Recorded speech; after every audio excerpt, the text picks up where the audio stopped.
Hello dear students, welcome to our YouTube channel career planet. Myself Shaili Gurwani. और बच्चों, आज हम स्टार्ट कर रहे हैं कुछ नया। हमने क्वेश्चन बैंक की सीरीज कंप्लीट कर ली जो कि बिलोंग करती थी आरबीएसई बोर्ड से। अब हम स्टार्ट करेंगे वर्कशीट्स, या आप कह सकते हैं प्रैक्टिस पेपर। ये इक्वली इंपॉर्टेंट रहेंगे बच्चों, चाहे सीबीएसई हो या आरबीएसई, दोनों के लिए इक्वली इंपॉर्टेंट रहेंगे। अब एग्जाम्स धीरे धीरे नज़दीक आ जाएंगे, है ना, तो आपको चैप्टर वाइज आपको अच्छे क्वेश्चंस मिलेंगे जो आपको तैयार करें। ठीक है। अब कुछ पैटर्न ऐसे हो सकते हैं, जैसे मान लो मैंने ऑब्जेक्टिव कराया तो आरबीएसई में तो ऑब्जेक्टिव आएगा, सीबीएसई में ऑब्जेक्टिव का अगर क्राइटेरिया नहीं है तो आपको क्या करना है, क्वेश्चन तैयार करना है, आंसर अपने आप लिखना सीखना। ठीक है ना। अब ऑब्जेक्टिव है तो ऑब्जेक्टिव टिक कर देगा, और नहीं तो पूरा पैटर्न से आपको सॉल्व करके लिखना है। ठीक है। और ये सीरीज आपको बच्चों नीट का एग्जाम हो, जेईई मेंस का एग्जाम हो, उसमें भी इक्वली हेल्प करेगी, है ना, साथ साथ में आपकी तैयारी होती जाएगी। तो बने रहेंगे पूरी सीरीज में, चैप्टर वाइज आपको अच्छे और इंपॉर्टेंट क्वेश्चंस मिलेंगे। ठीक है, तो स्टार्ट करते हैं। चैप्टर हमारा रहेगा solid state. So start from question number 1। तो बच्चों question number 1, the number of atoms in BCC cubic arrangement. अब बीसीसी समझते हो, है ना, यूनिट सेल, ऐसा यूनिट सेल जो बीसीसी है। अब बीसीसी मतलब तो हम कहेंगे देखो पहले क्यूब ड्रॉ करो, तो क्यूब में क्या होते हैं, तो हम कहेंगे क्यूब में 8 पार्टिकल्स एट 8 कॉर्नर्स, है ना। अगर एक सिंपल क्यूब की बात करें तो there are 8 particles at 8 corners. ठीक है। अब तो बच्चों एक और पार्टिकल होता है बीसीसी में जो बॉडी के सेंटर पे यहां होता है। ठीक है। अब अगर आपसे कहा जाए कि number of atoms in BCC बताओ, तो आपको आना चाहिए, बहुत सिंपल सा क्वेश्चन है, number of atoms in BCC. तो हम कहेंगे बच्चों बीसीसी में 8 कॉर्नर पे 8 पार्टिकल होते हैं, और कंट्रीब्यूशन होता है 1/8, प्लस बॉडी के सेंटर पे एक पार्टिकल होता है जिसका कंट्रीब्यूशन पूरा होता है 1 × 1। तो हमारा आंसर हो गया 2। तो effective number of atoms in BCC, तो आंसर रहेगा 2। ZBCC 2 होता है, तो आंसर 2 यानी option B. Now a compound is formed by the crystallization of A and B इन क्यूबिक क्लोज पैकिंग। ठीक है भाई, CCP लैटिस बन रहा है, A है और B है। अब बच्चों देखो A कहाँ पे है, A is arranged at the corner of the cube. तो भाई A कहाँ प्रेजेंट है, तो हम कहेंगे A प्रेजेंट है कॉर्नर। अब बच्चों कॉर्नर कितने होते हैं, तो हम कहेंगे कॉर्नर होते हैं 8, और क्यूब में रखे हर कॉर्नर वाले का कंट्रीब्यूशन होता है 1/8।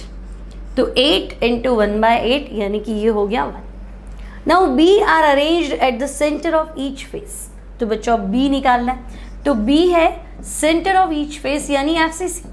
अब देखो कॉर्नर पे A बैठ चुका है, तो B से फेस के सेंटर पे रखना है, तो फेसेस है 6, और फेस सेंटर का कंट्रीब्यूशन कितना होता है 1/2।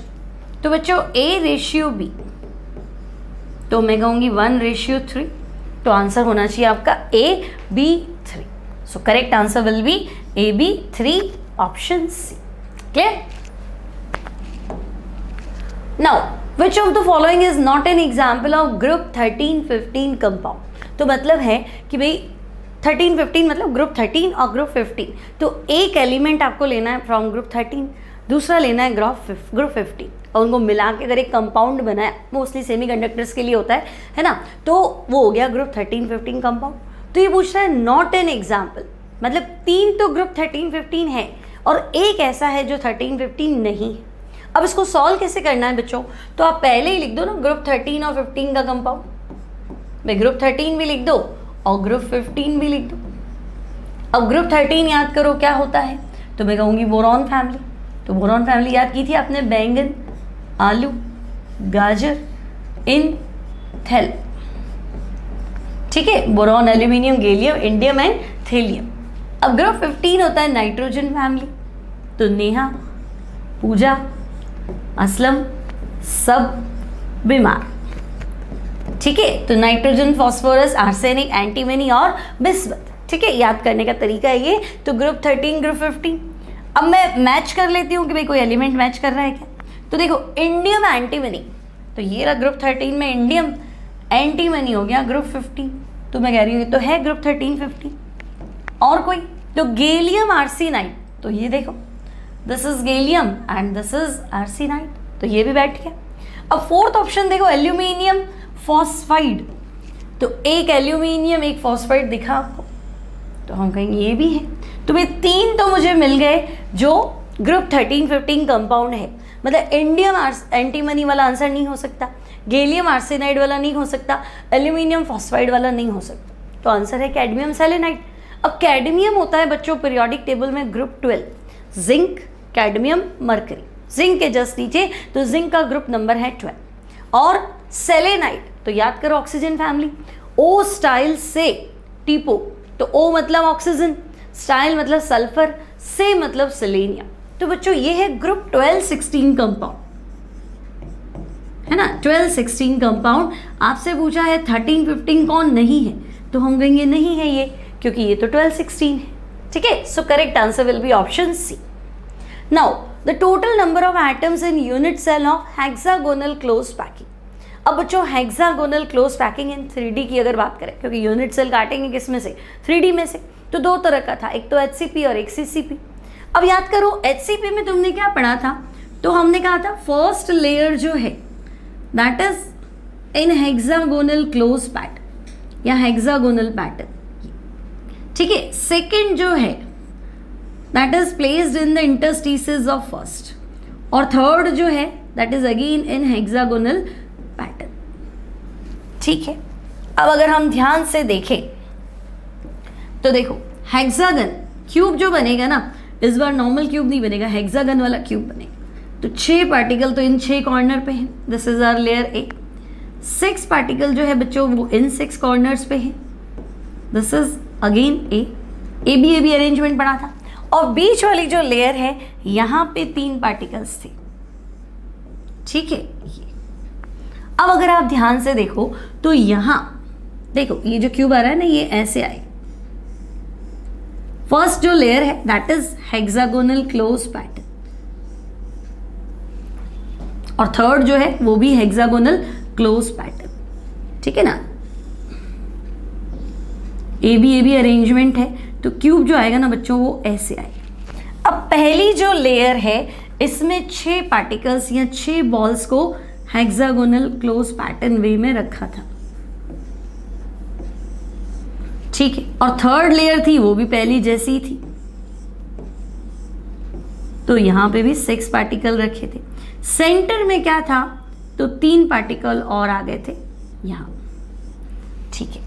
अब बच्चों क्या बताना है मुझे, तो देखो ये जो हेक्सागोनल वाली पहली लेयर है इसके बीच में एक पार्टिकल और रखा था, ये कितने पार्टिकल को टच करेगा, तो हम कहेंगे भाई ये अपने वाले 6 पार्टिकल को टच करेगा, दिस इज लेयर ए, ठीक है। तो अपने साथ के 6 पार्टिकल को टच कर रहा है। फिर ये जो सेकंड लेयर है जो आपको मैंने ट्रायंगल दिखाई है, यहाँ ये 3 पार्टिकल को टच करेगा, तो 6 तो खुद के साथ हो गए, 3 इधर हो गए, 9। अब देखो ए के वापस ऊपर तो क्या आएगा, ए ही आएगा, है ना। तो हम कहेंगे ऊपर भी, सॉरी ए के वापस ऊपर क्या आएगा, बी आएगा। ए बी अरेंजमेंट है, तो देखो 6 पार्टिकल तो ये अपने साथ वाले को टच कर रहा है, 3 पार्टिकल नीचे वाले को टच कर रहा है ना। बीच में जो बॉल है साथ में तो हेक्सागन बना हुआ है, 6 तो खुद के हो गए, 3 ट्रायंगल बना हुआ है उधर हो गए, 6 और 3 कितने हो गए, 9। अब ए के जो नीचे है वो बी है, ऊपर भी क्या होगा, बी होगा, तो 3 बी में नीचे थे, 3 बी में ऊपर हो जाएंगे, तो 6 + 3 + 3, तो टोटल हो गया 12। तो कोऑर्डिनेशन नंबर कोई पूछे तो 12, लेकिन आपसे तो पूछे भाई यूनिट सेल काटोगे तो ऐसी निकलेगी, इस यूनिट सेल में कितने इफेक्टिव नंबर ऑफ एटम्स है ये तुम्हें बताना है इस ए बी अरेंजमेंट में, ठीक है। तो बता दो, ज़्यादा टफ नहीं है ना। तो देखो जैसे सिंपल क्यूब होता है तो कॉर्नर 8, कॉन्ट्रीब्यूशन 1/8, तो मैं कहूँगी यहाँ ऊपर देखो, ऊपर ही है 6 कॉर्नर, नीचे भी कितने कॉर्नर है, 6 कॉर्नर, तो मैं कहूँगी देखो ऊपर वाली लेयर में 6 कॉर्नर, कॉन्ट्रीब्यूशन 1/6, नीचे वाली लेयर में भी 6 कॉर्नर, कॉन्ट्रीब्यूशन 1/6। 3 पार्टिकल जो है वो बीच में आ रहे हैं, वो बॉडी के अंदर ही है, क्यूब के अंदर ही है ना, वो कहीं पे भी बटे हुए नहीं है, तो 3 पार्टिकल बॉडी के अंदर, और 2 पार्टिकल देखो ये जो ब्लू से बनाए हैं ये फेस सेंटर है ना, आधा इधर आएगा आधा ऊपर जाएगा, तभी तो टच करेगा नीचे वाली लेयर और ऊपर वाली लेयर को, तो हम कहेंगे हाँ 2 पार्टिकल FCC। अब 6 × 1/6 तो 1, अगेन 6 × 1/6 1, 3 इंटू 1 कितना हो गया 3, और 2 इंटू 1/2 कितना हो गया, तो हम कहेंगे 1। तो 3 + 4 5 और 6।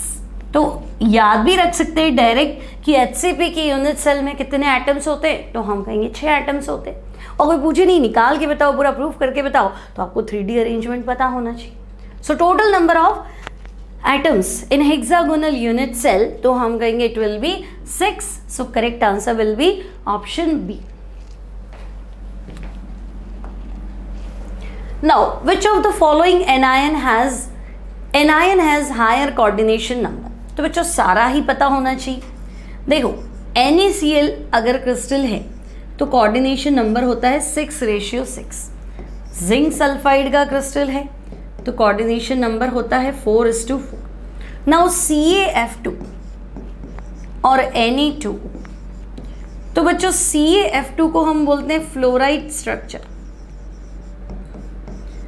CaF2 होता है फ्लोराइड स्ट्रक्चर, और Na2 जो होता है that is anti fluoride structure. ठीक है। अब बच्चों ये जो फ्लोराइड स्ट्रक्चर है ना, ये एंटी फ्लोराइड इसलिए क्योंकि देखो ये Ab2 है तो ये A2B है, जस्ट इसका उल्टा है ना। कैटायन एनायन अरेंजमेंट जस्ट एक दूसरे का ओपोजिट होता है। तो CaF2 में हम कहेंगे भी एक तो है Ca+2 और एक है फ्लोराइड माइनस। अब बच्चों इस स्ट्रक्चर में जो Ca+2 है, पहली बार आप देखेंगे कि Ca+2 जो है ये आपका FCC यूनिट सेल बनाता है, या CCP यूनिट सेल, एक ही है दोनों, CCP यूनिट सेल बनाता है। ठीक है। और फ्लोराइड जो है that is present in tetrahedral void. अब CCP यूनिट सेल या FCC यूनिट सेल तो हम कहेंगे 8 कॉर्नर पे 8 पार्टिकल, कॉन्ट्रीब्यूशन 1/8, फिर 6 फेसेस होती है 6, कॉन्ट्रीब्यूशन 1/2। तो कैल्शियम +2 होते हैं 4। अब जो यूनिट सेल बनाता है, CCP यूनिट सेल बन गई, तो अगर क्यूब में जितने एटम हैं उतने के उतने ऑक्टाहेड्रल वॉइड और उसके डबल टेट्राहेड्रल वॉइड। तो मैं कहूँगी भाई CCP यूनिट सेल में 4 एटम है तो ऑक्टाहेड्रल वॉइड भी 4 है, लेकिन टेट्राहेड्रल वॉइड तो 8 है। अब ये जो फ्लोराइड है F- आयन है, फ्लोराइड आयन है, ये टेट्राहेड्रल वॉइड में प्रेजेंट है। टेट्राहेड्रल वॉइड कितने हैं 8, तो हम कहेंगे भाई कॉन्ट्रीब्यूशन हो जाएगा 1 × 8। तो यहाँ देखो कैल्शियम +2 का कोऑर्डिनेशन नंबर तो है 8, क्योंकि कैल्शियम अगर 4 है तो फ्लोराइड तो 8 हुए ना, तो एक कैल्शियम +2 जो है वो 8 फ्लोराइड से सराउंडेड है। तो कैटायन का कोऑर्डिनेशन नंबर 8 है, लेकिन एनायन का कोऑर्डिनेशन नंबर 4 है। अब एंटी फ्लोराइड है ना बच्चों, उसका जस्ट उल्टा है ना, Na+ और ऑक्सीजन -2। तो बच्चों यहाँ O- जो है ये CCP लैटिस बनाएगा, और Na+ जो है that is placed in tetrahedral void. अब जो टेट्राहेड्रल में वॉइड में है वो तो 8 हो जाएगा, और जो CCP में है वो 4 हो जाएगा। अब आपको सबका कोऑर्डिनेशन नंबर क्लियर है। अब देखो NaCl में आपको पूछा है एनायन का हायर कोऑर्डिनेशन नंबर, मतलब एनायन के चारों तरफ कितने कैटायन हैं, तो भाई यहाँ तो 6:6 है, यानी Cl- का कोऑर्डिनेशन नंबर 6 है। ZnS में तो सल्फर के चारों तरफ 4 जिंक है, तो यहाँ कोऑर्डिनेशन नंबर 4 है। अब यहाँ फ्लोराइड तो इसके चारों तरफ कैल्शियम 4 है, लेकिन इस फ्लोराइड में इस ऑक्साइड में देखो, इस ऑक्साइड का कोऑर्डिनेशन नंबर 8 है। भाई ऑक्साइड के चारों तरफ तो सोडियम होंगे ना, तो एक ऑक्साइड के चारों तरफ 8 सोडियम है, तो कोऑर्डिनेशन नंबर ऑक्साइड का 8 है, मतलब हाईएस्ट है। तो आपका यहाँ आंसर जो बैठेगा that will be sodium oxide, यानी कि option D. Clear? Coordination number से रिलेटेड क्वेश्चन है बच्चों, थोड़ा सा डिफरेंट है। चलो अब चलते हैं नेक्स्ट क्वेश्चन की तरफ।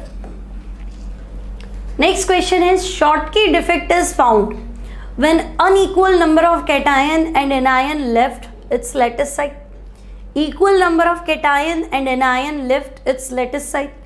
One ion left its lattice site and occupy interstitial or density of crystal increases. तो बच्चों शॉर्टकी कब होता है? जब equal number of cation and anion are missing from their lattice site. अब cation anion गायब हो गए तो मास कम हो गया, डेंसिटी कम हो जाएगी। तो इंक्रीज होने का तो सवाल नहीं। ठीक है, ये आपका फ्रेंकेल डिफेक्ट है। अनइक्वल हो नहीं सकता क्योंकि शॉर्ट की स्टोइकियोमेट्री फॉलो करता है, स्टोइकियोमेट्री डिस्टर्ब नहीं करता है। So correct answer will be option B.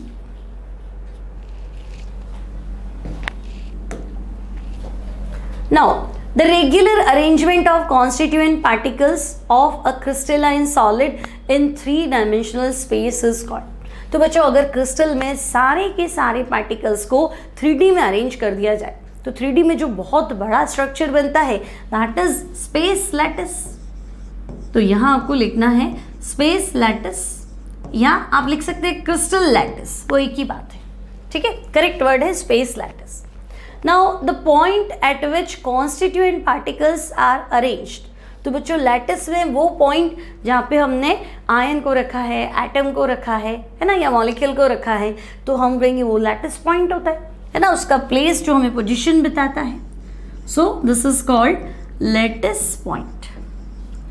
सो यहाँ आपको फिल करना है lattice point. The possible lattices of 14 different types are called. तो बच्चों total 14 different types of lattice उसे क्या कहते हैं? तो हम कहेंगे टोटल 14 पॉसिबल वेरिएशंस होते हैं, उसे हम कहते हैं ब्रेवियस लैटिस। तो यहाँ आपको लिखना है ब्रेवियस लैटिस। ठीक है, so this is Bravais lattice.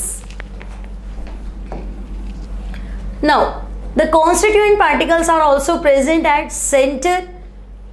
Centre of face along with the corner of the cube.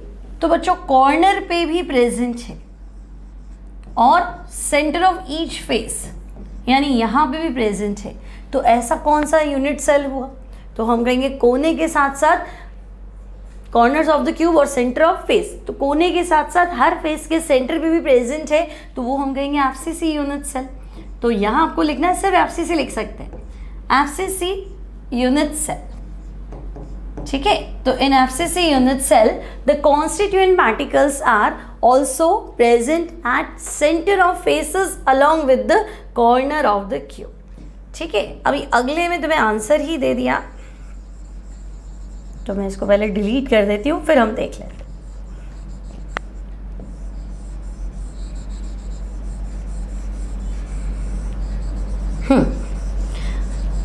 अब आप क्वेश्चन देखो क्या है। The imperfection in ideal arrangement around a point or an atom in a crystalline substance is called। तो बच्चों एक crystalline solid के अंदर imperfection है ना, एक पॉइंट पे या एक एटम की पोजीशन पे, तो उसे हम कहते हैं क्या? Point defect. तो इस तरह का जो डिफेक्ट है that is point defect. So this is point defect. ठीक है, तो बच्चों ये हमारी कंप्लीट हुई वर्कशीट 1। आई होप आपको अच्छी लगी होगी, साथ साथ में आपकी तैयारी हो जाएगी, है ना। सॉलिड स्टेट के जितने भी इंपॉर्टेंट क्वेश्चंस होंगे वो हम वर्कशीट्स में कंटिन्यू करेंगे। ठीक है, अगर वीडियो अच्छा लगा, आपको हेल्पफुल लगा, तो आप प्लीज़ लाइक करें, अपने फ्रेंड्स के साथ शेयर करें, और अब तक चैनल को सब्सक्राइब नहीं किया तो सब्सक्राइब करें। ठीक है, और प्रेस द बेल आइकन ताकि आपको लेटेस्ट वीडियो की इंफॉर्मेशन मिलती रहे। तो मिलते हैं नेक्स्ट लेक्चर में। Till then take care and good bye.